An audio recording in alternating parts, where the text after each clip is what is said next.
Madame la présidente, Madame la Première ministre, Mesdames et Messieurs les ministres, mes chers collègues, de motions de rejet préalable pour empêcher le débat aux motions de censure pour se plaindre de l'absence de débat, décidément, chers collègues insoumis, la seule logique qui apparaît est une logique de l'obstruction pour vous permettre des effets de tribune.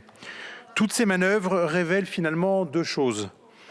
D'une part, votre solitude, puisque au sein de la NUPES, vous êtes de moins en moins nombreux à soutenir ces motions, comme une vague de lassitude profonde.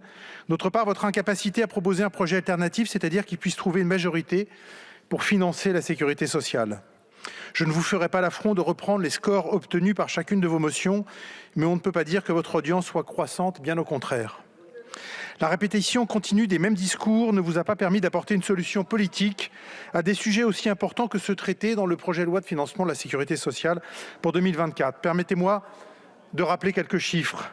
Ce PLFSS mobilise plus de 640 milliards d'euros d'investissement pour la sécurité sociale, finance 105 milliards d'euros pour l'hôpital, 254 milliards pour l'ONDAM, 294 milliards pour l'assurance vieillesse ou encore 58 milliards pour les politiques familiales. Tous ces budgets sont en augmentation et sont inédits. Plutôt que de l'admettre, vous persistez encore une fois dans les manœuvres de procédure et partisanes, comme si, définitivement, le fond des sujets vous intéressait peu. L'histoire se répète et se ressemble, et vous continuez à parler de budget d'austérité, alors que nous renforçons considérablement les moyens de toutes les politiques sociales. Pire encore, vous parlez de projets méthodiques de déstabilisation du système de santé. Mais de quelle déstabilisation parlez-vous, collègues insoumis? N'est-ce pas notre majorité qui a repris en main un système de soins déjà malade suite à des quinquennats d'attentisme et de rendez-vous ratés? N'est-ce pas notre majorité qui a mis un terme à plusieurs années d'économies importantes sans que les réformes de structure qui auraient pu rendre ces économies supportables n'aient été faites? N'est-ce pas notre majorité qui a mis fin, à partir de 2018, à une politique du rabot pratiquée jusqu'alors en augmentant 5 fois plus que sous la gauche les dépenses d'assurance maladie? N'est-ce pas notre majorité qui s'est attelée à des réformes volontaristes pour améliorer l'accès aux soins des Français en supprimant, par exemple, le numerus clausus? N'est-ce pas enfin ce gouvernement qui a su faire face à la crise sanitaire la plus sérieuse depuis un siècle en prenant des mesures fortes à l'image de la mise en œuvre d'un plan de relance et de soutien massif de l'investissement hospitalier public, sans parler des mesures liées au Ségur de santé? Aujourd'hui, le sort réservé à l'hôpital, pierre angulaire de notre système de santé, a changé. Des actions ont été engagées. D'autres restent à venir et je l'espère, et je suis convaincu qu'il nous appartient de nous inscrire en faux de ce discours démagogique que vous portez, collègues de la France insoumise, selon lesquels nos hôpitaux seraient dans un état de plus en plus catastrophique. Avec ma stratégie Ma Santé 2022 et la loi visant à améliorer le système de santé par la confiance et la simplification que l'on doit à ma collègue Stéphanie Rist, nous avons agi en décloisonnant l'hôpital, en simplifiant sa gouvernance et en promouvant le retour d'un vrai service public hospitalier. Nous avons par exemple encadré l'intérim médical, qui est un véritable cancer pour l'hôpital, puisque ça le déstabilise à la fois financièrement, mais au-delà, dans ses organisations et dans la qualité de sa prise en charge. Par ma proposition de loi visant à améliorer l'accès aux soins par l'engagement territorial des professionnels, qui sera à nouveau débattu dans quelques jours dans cet hémicycle, nous irons plus loin en interdisant l'intérim en début de carrière pour toutes les professions médicales et paramédicales. Alors oui, la majorité n'a pas à rougir. Elle agit en responsabilité depuis 2007 pour protéger notre système de santé qui tient grâce à l'engagement des femmes et des hommes qui le servent, grâce à leur solide conscience professionnelle et aux valeurs qui les animent. Et ce PLFSS pour 2024 s'inscrit pleinement dans la lignée des réelles avancées que j'évoque à l'instant. Il s'attaque à la réduction de la part de la T2A, que beaucoup appelaient de leur vœu depuis si longtemps, pour amplifier les modes de financement par dotation, afin de limiter les effets d'aubaine pour mieux financer les objectifs de santé publique et améliorer la qualité des soins. En matière de prévention également, ce texte est ambitieux en prévoyant la gratuité des préservatifs pour les moins de 26 ans et le remboursement des protections hygiéniques réutilisables pour les jeunes femmes et les plus précaires. Ces mesures sont concrètes et s'inscrivent dans la lignée du virage considérable pris depuis plusieurs années en matière de santé sexuelle et reproductive des jeunes.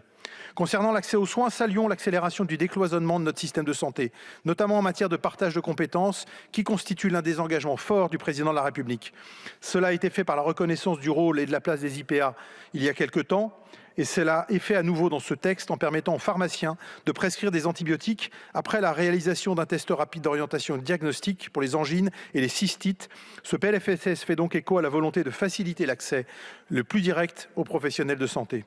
C'est donc conscient des avancées contenues dans ce texte, en toute responsabilité, que le groupe Horizon et apparentés souscrit aux objectifs assignés par ce PLFSS.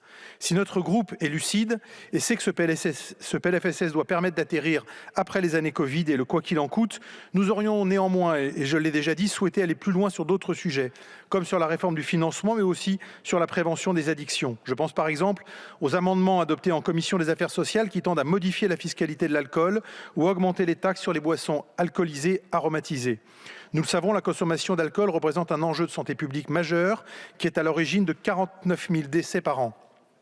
À l'heure où l'alcool est considéré comme étant la deuxième cause de mortalité évitable en France, il nous faut agir en sensibilisant davantage sur les risques d'une telle addiction. Au-delà de l'alcool, nous ne devons pas oublier le tabagisme, qui est responsable d'un décès sur 8 chaque année. Face à ce fléau de santé publique, il nous faut mettre en œuvre des politiques de santé volontaristes. Je salue à cet égard le nouveau programme national de lutte contre le tabac, présenté hier matin par vous, monsieur le ministre de la Santé, et qui vise en particulier à prévenir l'entrée dans le tabagisme chez les jeunes et à accompagner les fumeurs vers l'arrêt du tabac. Si la hausse annoncée du prix des paquets de cigarettes est une bonne nouvelle, je suis convaincu qu'il est également indispensable de s'attaquer à l'ampleur inédite prise par les marchés parallèles du tabac, qui prennent la forme d'achats effectués à l'étranger ou auprès de réseaux de contrebande. J'appelle le gouvernement à prendre à pleine main ce phénomène qui représente entre 14 et 17 % de la consommation française et qui engendre pour l'État un vrai manque à gagner, avec une perte de recettes fiscales comprise entre 2,5 et 3 milliards d'euros par an et qui contrevient aux politiques de santé publique. Ce marché parallèle représente également un préjudice important pour les buralistes français qui sont confrontés à une diminution du nombre de débits implantés sur le territoire en raison notamment de la désertification de certaines zones rurales. Il est essentiel que la France s'engage en appliquant le protocole de l'Organisation mondiale de la santé, qu'elle a ratifié d'ailleurs en 2015, pour définir des quotas de livraison de tabac en fonction de la consommation intérieure réelle et pour mieux encadrer le volume de ce qui est fumé par les Français.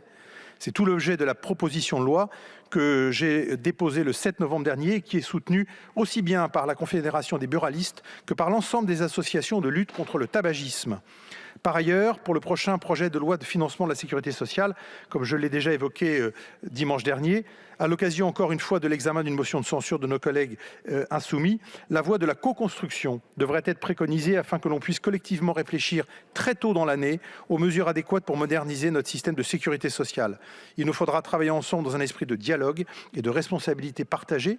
Au lieu de servir des idéologies politiciennes, chers collègues insoumis, soyons soucieux avant tout de l'intérêt général. Croyons au dépassement des clivages artificiels et rassemblons toutes les bonnes volontés au service du pays dans le respect des différences et des sensibilités. Un peu d'ailleurs comme nous le faisons en commission des affaires sociales où les débats sont beaucoup plus constructifs que dans cet hémicycle. J'en suis convaincu, nous pouvons faire œuvre utile en dessinant de nombreuses convergences comme nous l'avons fait sur de nombreux textes depuis le début de la législature.